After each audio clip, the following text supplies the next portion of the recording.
Emily Carter, a journalist known for her sharp mind and even sharper skepticism, scoffed at the email. A haunted mirror? In this day and age? Ridiculous. Yet something about the legend, whispered from a remote village nestled in the Alps, tugged at her curiosity. A mirror that reflected your deepest fears. A potent image, even if entirely fabricated. Discarding her initial dismissal, Emily decided to indulge her adventurous side. After all, what harm could a dusty old mirror do? The legend was as old as the village itself. It spoke of a mirror, hidden away, capable of showing not your reflection, but your deepest fears.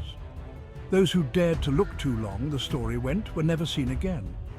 Emily, armed with her notepad, recorder, and a healthy dose of disbelief, set off to uncover the truth behind the legend. The village was smaller than Emily imagined, shrouded in an almost palpable silence. The air was heavy with the scent of pine and something else, something ancient and unsettling. The villagers, their faces etched with a mixture of apprehension and resignation, spoke of the mirror in hushed tones. Their reluctance to reveal its location only fueled Emily's determination. After days of navigating the village's distrust, an old woman, her eyes filled with a strange mixture of fear and sadness, agreed to guide Emily to the mirror's supposed location. It lay hidden in the attic of an abandoned manor on the village outskirts. The manor loomed against the darkening sky, its silhouette stark and foreboding. The attic was oppressive, thick with the smell of decay and the weight of forgotten years. Dust motes danced in the faint rays of sunlight filtering through cracks in the boarded-up windows.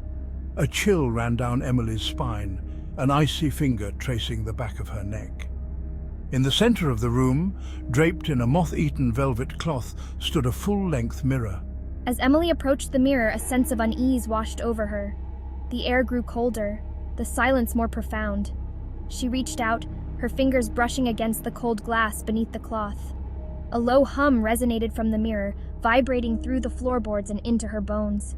With a deep breath, Emily pulled the cloth away, prepared for anything, except what she saw. Instead of my reflection, I saw a swirling vortex of shadows, twisting and writhing like living things.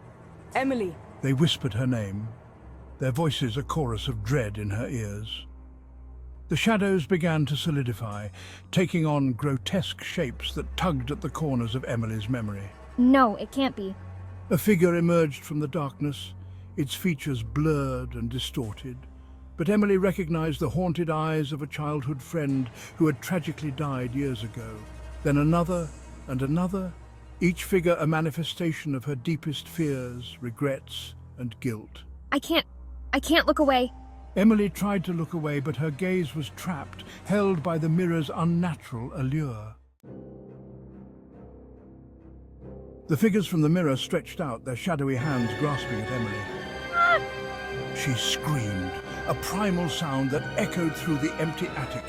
Panic surged through her as icy fingers closed around her wrists, dragging her towards the mirror's surface. This can't be happening. Her last coherent thought was a bitter acknowledgement of the legend's truth. Then, with a sickening lurch, she was pulled through the mirror's surface, swallowed by the shadows and the chilling whispers that had become her world. Silence descended once more upon the attic. The mirror's surface returned to its pristine state, reflecting nothing but the dusty room and the abandoned cloth lying on the floor.